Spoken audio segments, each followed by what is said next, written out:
So, hello everyone. As you all know, this is Niharika Tiwari. So, guys, we are back with a new video series of this new subject that is business economics. So, business economics या business economics जो है वो आपके subject में होगा, आपके course में होगा, BBA BCom में. ठीक है. सो इसको हम लोग पढ़ेंगे और इसको मार्जिनल इकोनॉमिक्स के नाम से भी बहुत सारे हो सकता है आपके सिलेबस में इस नाम से हो. तो कॉन्सेप्ट और जो भी चीज़ें हैं सिलेबस की वो न्यू एजुकेशन पॉलिसी के अकॉर्डिंग होंगी जो कि आपके में एप्लीकेबल है. राइट. आज जो हम लोग समझेंगे एक नए कॉन्सेप्ट को समझने वाले हैं जो कि आपको दिख भी रहा है अभी कि हम मीनिंग और कॉन्सेप्ट को और नेचर को समझेंगे इस वीडियो में. ठीक है. सो आप मुझे इंस्टाग्राम और टेलीग्राम में ज्वाइन कर सकते हैं. So without any further delay let's start this video. तो नाउ गाइस, जैसे कि आज हम देख पा रहे हैं, आज हम बिजनेस इकोनॉमिक्स में मीनिंग को समझेंगे कि बिजनेस इकोनॉमिक्स होता क्या है, उसका कॉन्सेप्ट क्या है, क्यों है ये, इसकी इंपॉर्टेंस वगैरह जो भी कॉन्सेप्ट है, क्यों आया है, क्या है इसका काम, ये समझेंगे. और क्या नेचर है या फीचर्स जो आते हैं, कैरेक्टरिस्टिक्स कह सकते हैं कि क्या होते हैं इसके, वो हम स्टडी करने वाले हैं. तो बहुत सारे स्टूडेंट्स का ये था कि बिजनेस इकोनॉमिक्स का सिलेबस कवर कराइए, तो इसको हम देखने वाले हैं. आज से स्टार्टिंग है इसकी. ठीक है. तो बिजनेस इकोनॉमिक्स का सबसे पहले तो समझेंगे कि होता क्या है. बिजनेस को हमने समझ रखा है, बहुत टाइम से हम लोग इन सारे सब्जेक्ट्स में पढ़ते आ रहे हैं. कभी बिजनेस मैनेजमेंट, तो कभी आपका बिजनेस कम्युनिकेशन. ठीक है. आज हम जो पढ़ रहे हैं वो है बिजनेस इकोनॉमिक्स. की बिजनेस इकोनॉमिक्स क्या है. अब बिजनेस में इकोनॉमिक्स का क्या रोल है. ठीक है. बिजनेस हम कर रहे हैं तो उसमें इकोनॉमिक्स की जब थ्योरी हम अप्लाई करते हैं अपनी बिजनेस के प्रिंसिपल को डील करने के लिए, लाइक मान लो आपको कोई बिजनेस है, ठीक है, कोई ऑर्गेनाइजेशन है, उसको आप रन करने के लिए कुछ इकोनॉमिक्स के प्रिंसिपल भी अप्लाई करते हैं उसके डिसीजन लेने में, उसे ही कहते हैं एक तरीके से बिजनेस इकोनॉमिक्स. मतलब कि एक फील्ड है स्टडी की जो कंबाइन करती है इकोनॉमिक थ्योरी को बिजनेस के प्रिंसिपल के साथ. मतलब कि जब आप बिजनेस को इकोनॉमिक थ्योरी के प्रिंसिपल के साथ कंबाइन करते हैं तो वो बनता है आपका बिजनेस इकोनॉमिक्स. क्यों कंबाइन कर रहे हैं, इकोनॉमिक थ्योरी का क्यों यूज कर रहे हैं बिजनेस में, ताकि जो कि रियल वर्ल्ड की बिजनेस प्रॉब्लम है, मतलब कि जो आपके सामने बिजनेस की प्रॉब्लम आती हैं, जो आप कंप्लीटली अपने लाइफ साइकिल में, बिजनेस के लाइफ साइकिल में फेस करते हो, उनको आप in economic theory, in economic principles के थ्रू क्या कर पाओ, सॉल्व कर पाओ. राइट. तो अगर हम एग्जाम्पल के थ्रू समझे बिजनेस इकोनॉमिक्स क्या है, क्यों हम बिजनेस में इकोनॉमिक की थ्योरी और कैसे अप्लाई करते हैं, तो सिंपल एग्जाम्पल ये है कि अपने बिजनेस में आपने देखा होगा कि आपको टाइम टू टाइम डिसीजन लेना होता है कि कितना गुड्स का प्रोडक्शन करना है. ठीक है. वो आप कैसे डिसाइड करते हो, वो आप डिसाइड करते हो जब आप डिमांड और सप्लाई को देखते हो. और इकोनॉमिक्स के टूल है डिमांड और सप्लाई जो कि हम जानते हैं. इसका मतलब इकोनॉमिक्स के इन प्रिंसिपल को, इस कॉन्सेप्ट को हम बिजनेस में अप्लाई करके जो डिसीजन है कि प्रोडक्शन कितना करना है, लाइक अगर हमने देखा कि जो हमारे गुड है उसकी डिमांड जो मार्केट में वो बहुत ही ज्यादा है. ठीक है. तो उस अकॉर्डिंग हम डिसाइड करेंगे कि हमें प्राइस कैसे सेट करना है. ठीक है. और किस तरीके से हम कितनी यूनिट हम प्रोड्यूस करें कि हम उस डिमांड को पूरा कर पाए. तो इसके जो भी कॉन्सेप्ट है, जो आपके इकोनॉमिक्स के टूल हैं, उनकी हेल्प के थ्रू हम बिजनेस के बड़े बड़े मेजर डिसीजन लेते हैं. तो एक एग्जाम्पल ही था कि डिमांड और सप्लाई जो कि इकोनॉमिक टूल्स हैं, इनका हम किस तरीके से यूज करते हैं ये डिसाइड करने के लिए कि हमारे प्राइसिंग स्ट्रैटेजी क्या हो सकती है, हमारा प्रोडक्शन स्ट्रैटेजी क्या हो सकती है, इन सारी चीजों को. ठीक है. इसी तरीके से कॉस्ट वाला फैक्टर भी हम स्टडी करते हैं. इकोनॉमिक थ्योरीज में जो कॉस्ट एनालिसिस आती है कि किस तरीके से आप अपनी कॉस्ट को रखोगे, किस तरीके से प्राइस को सेट करोगे, कैसे आप फिक्स कॉस्ट, वेरिएबल कॉस्ट को स्टडी करोगे, ये भी इकोनॉमिक्स में हम पढ़ चुके हैं. तो इसका भी यूज करते हैं हम बिजनेस में ताकि हम जो प्राइसिंग स्ट्रैटेजीज है उसके रिगार्डिंग डिसीजन ले पाए. तो मतलब कि जो भी आपके बिजनेस में प्रॉब्लम आ रही है कि प्राइसिंग कैसे करनी है, ठीक है, प्रोडक्शन कितना करना है, किस तरीके का प्रोडक्शन करना है, ये सारी चीजों को फाइंड आउट करने के लिए जो इकोनॉमिक्स की थ्योरी है वो हमें हेल्प करती है. तो इसीलिए हम बिजनेस इकोनॉमिक्स को समझ रहे हैं ताकि हम देख पाए कि हम एक बिजनेस में किस तरीके से इन इकोनॉमिक्स थ्योरी की यूज करते हुए अपनी जो बिजनेस की प्रॉब्लम है उसको सॉल्व कर सकते हैं, अपने प्रॉफिट को मैक्सिमाइज कर सकते हैं और जो भी हमारा गोल है या टारगेट है उसको अचीव कर सकते हैं. ठीक है. The concept of business economics revolve around understanding the fundamental principle of economics and applying them to the concept of business decision making. इसमें हम बहुत सारे टॉपिक्स को पढ़ते हैं कि supply, demand, cost analysis, market structure. Economics में अगर आपने पढ़ा होगा तो हमने इससे पहले मार्केट स्ट्रक्चर पढ़ा था कि परफेक्ट कंपटीशन मार्केट क्या होती है, मोनोपोली वाली मार्केट क्या होती है. तो उस मार्केट में एक बिजनेस कैसे डील करेगा वो भी हमें इकोनॉमिक्स के थ्रू समझ में आता है और उसके अकॉर्डिंग हम डिसीजन ले पाते हैं. तो इन सारी चीजों में हमें इकोनॉमिक्स कहीं ना कहीं हेल्प कर रही है हमारे बिजनेस में डिसीजन लेने में. तो this is business economics means when we apply the economic theory in taking important decisions of our business so that we can maximise our profit and grow our business can be defined as business economics, right? So business economics help business make informed choices by considering economic factor that influence their operation. मतलब कि हम simple way में कह सकते हैं कि business के जितने भी आप डिसीजन ले रहे हो या चॉइसेस कर रहे हो वो आप करते हो बिजनेस इकोनॉमिक्स में इकोनॉमिक फैक्टर को कंसीडर करके, वो इकोनॉमिक फैक्टर जो आपके ऑपरेशंस पे असर डालेंगे, ठीक है।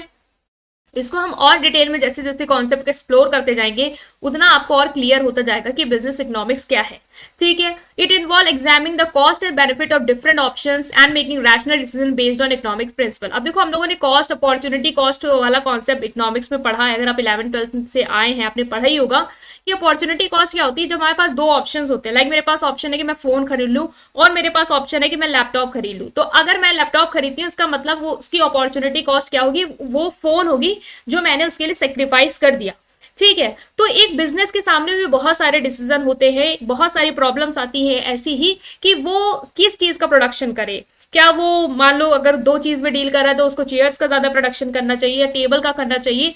तो इस डिसीजन को चूज करने के लिए भी आपको बिजनेस इकोनॉमिक्स के जो प्रिंसिपल हैं, जो इकोनॉमिक्स के जो फैक्टर्स हैं वो हेल्प करते हैं कि आप डिसाइड कैसे करो कि आपको क्या आपके लिए बेस्ट ऑप्शन होगा, ठीक है। तो इन सारी चीजों में भी हम डे टू डे लाइफ में बिजनेस में इकोनॉमिक थ्योरीज इकोनॉमिक प्रिंसिपल को इन्वॉल्व करते हैं, उनको अप्लाई करते हैं ताकि हम अच्छे डिसीजंस ले पाएं, ठीक है। तो this is business economics. Economic factor affect business decision, companies can better allocate their resource, optimise their production process and response to changes in market, ठीक है। तो आई होप कि बिजनेस इकोनॉमिक्स क्लियर हो गया कि जब आप इकोनॉमिक थ्योरीज इकोनॉमिक्स प्रिंसिपल्स को अप्लाई करते हो बिजनेस के बड़े बड़े मेजर डिसीजन लेने के लिए, उसे ही हम कहते हैं बिजनेस इकोनॉमिक्स। नेक्स्ट आता है इस वीडियो का कि नेचर क्या है बिजनेस इकोनॉमिक्स का, कि बिजनेस इकोनॉमिक्स के अगर आज फीचर क्या है, नेचर क्या है, तो उसको हम कैसे देखेंगे। तो बिजनेस इकोनॉमिक्स एक तरीके से क्या है, साइंस है। बिजनेस इकोनॉमिक्स प्योर साइंस नहीं है, हार्ड साइंस नहीं है। बिजनेस इकोनॉमिक्स कुछ साइंटिफिक मेथड के यूज करती है, कुछ साइंटिफिक प्रिंसिपल्स को इन्वॉल्व करती है उनकी वैलिडिटी को टेस्ट करने के लिए। इसलिए हम कहते हैं कि बिजनेस इकोनॉमिक्स जो है वो कहीं ना कहीं आपकी साइंस है। मतलब कि साइंस में क्या होता है कि प्रूवन मेथड होते हैं, जो आपने जैसे कॉज एंड इफेक्ट वाला क्राइटेरिया, ये कॉज है तो इफेक्ट यही होगा, ठीक है, ये प्रूवन है। तो उसी तरीके से कुछ साइंटिफिक मेथड, कुछ चीजें आप बिजनेस इकोनॉमिक्स में भी इन्वॉल्व करते हो जो आपको पता होता है कि इसका रिजल्ट ये ही आएगा, ठीक है। तो business economics integrate these decision science with economic theory to arrive at the strategy to help business achieve their goals. Hence it follows scientific method and also test the validity of the result. तो इसलिए हम कहेंगे कि business economics क्या है, एक तरीके से साइंस है, क्योंकि ये साइंटिफिक मेथड का यूज करती है और जो भी रिजल्ट होते हैं उनकी वैलिडिटी को भी टेस्ट करती है। जैसे हम साइंस में टेस्ट करते हैं ना कि रिजल्ट वैलिड है या नहीं, उस तरीके से हम बिजनेस इकोनॉमिक्स के भी चीजों को भी टेस्ट करते हैं। इसलिए हम कहेंगे ये क्या है, आपकी साइंस है। Next is it is based on micro economics. ये माइक्रो इकोनॉमिक्स पे बेस्ड है। माइक्रो इकोनॉमिक्स, मैक्रो इकोनॉमिक्स, दो इकोनॉमिक्स हमने पढ़ी थी। माइक्रो क्या होता है, जब आप इंडिविजुअल लेवल पे फोकस्ड होते हैं, और मैक्रो क्या होता है, जो बड़ा लेवल होता है, जब आप इंडिविजुअल लेवल पे नहीं बल्कि पूरे ऑल ओवर लेवल पे सोच रहे होते हो, ठीक है।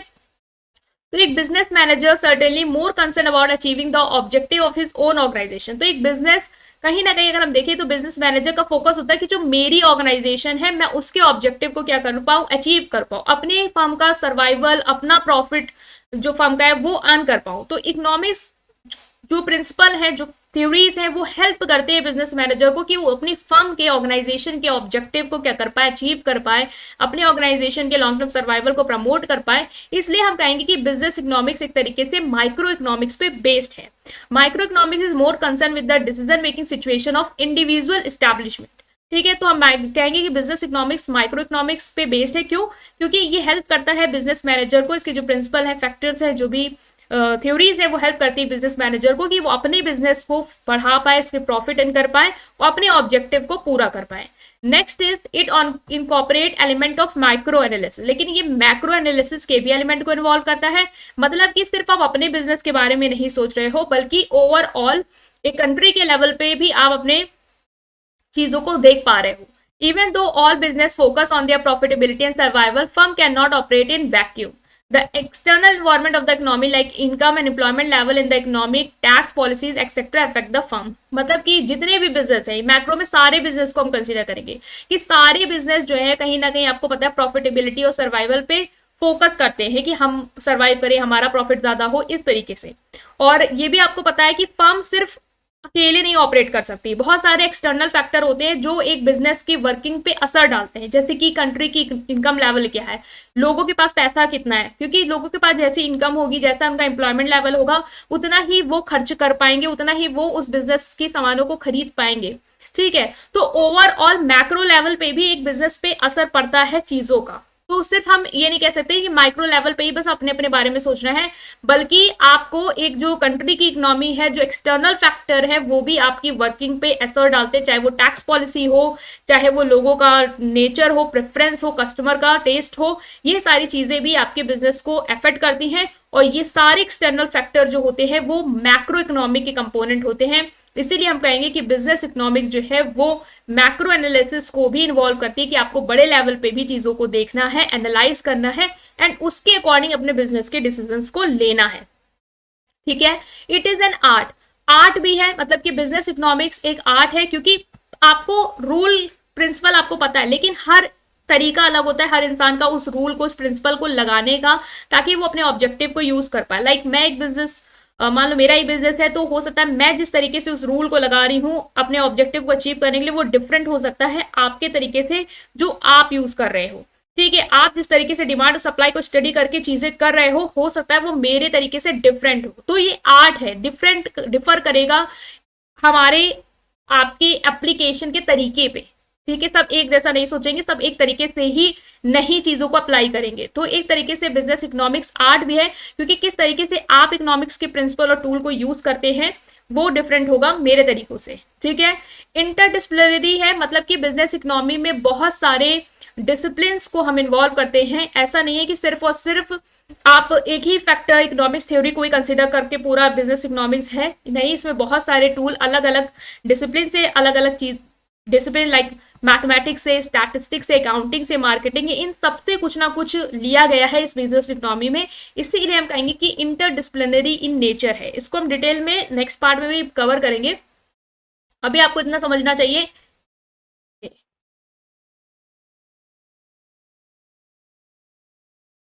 राइट, सो बिजनेस इकोनॉमिक्स जो है वो आपका मल्टी डिसिप्लिनरी है या इंटर डिसिप्लिनरी है, मतलब बहुत सारे इंटर डिसिप्लिनरी कहेंगे, मतलब ये बहुत सारे डिसिप्लिन के जो कॉन्सेप्ट है, लाइक मैथमेटिक्स के कुछ कॉन्सेप्ट हैं जो आप बिजनेस इकोनॉमिक्स में इन्वॉल्व करते हैं, उनका यूज करते हैं। ठीक है, बिजनेस में डिसीजन लेने के लिए अकाउंटिंग के बहुत सारे एस्पेक्ट है जो इसमें इन्वॉल्व होंगे, स्टैटिस्टिक्स के होंगे, मार्केटिंग के होंगे, जो हम आगे पढ़ेंगे अभी डिटेल में। उन सारी चीजों से ये मिलके बना है, इसलिए हम कहेंगे ये इंटरडिसिप्लिनरी इन नेचर है, मतलब कि सिर्फ अपने से ही सीमित नहीं है, बल्कि बाकी जितने भी डिसिप्लिन हैं उनके भी टूल्स को ये यूज करता है, उनके भी कुछ कॉन्सेप्ट को ये अप्लाई करता है डिसीजंस लेने के लिए। नेक्स्ट और last is quantitative analysis. Business economics employ quantitative techniques and data analysis to study business phenomena, मतलब बिजनेस के जितने भी फिनोमिना जो हम इसके अंदर स्टडी करेंगे, उसमें ये कहीं ना कहीं जो बिजनेस इकोनॉमिक्स होता है वो क्वांटिटेटिव टेक्निक्स को यूज करता है।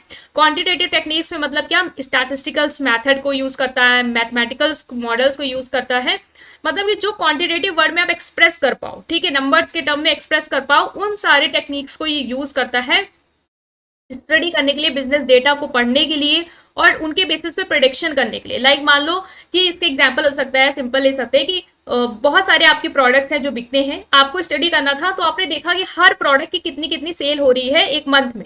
तो आपने देखा जैसे कि आपको मान लो कोई स्टेशनरी की शॉप ने आप देखा कि बुक्स ज्यादा बिक रही हैं, क्या बिक रहा है, तो आप मोड का यूज कर सकते हैं कि सबसे ज्यादा जिसकी वैल्यू रिपीट हो रही है, आप ये सोच सकते हो कि वो चीज ज्यादा बिक रही है।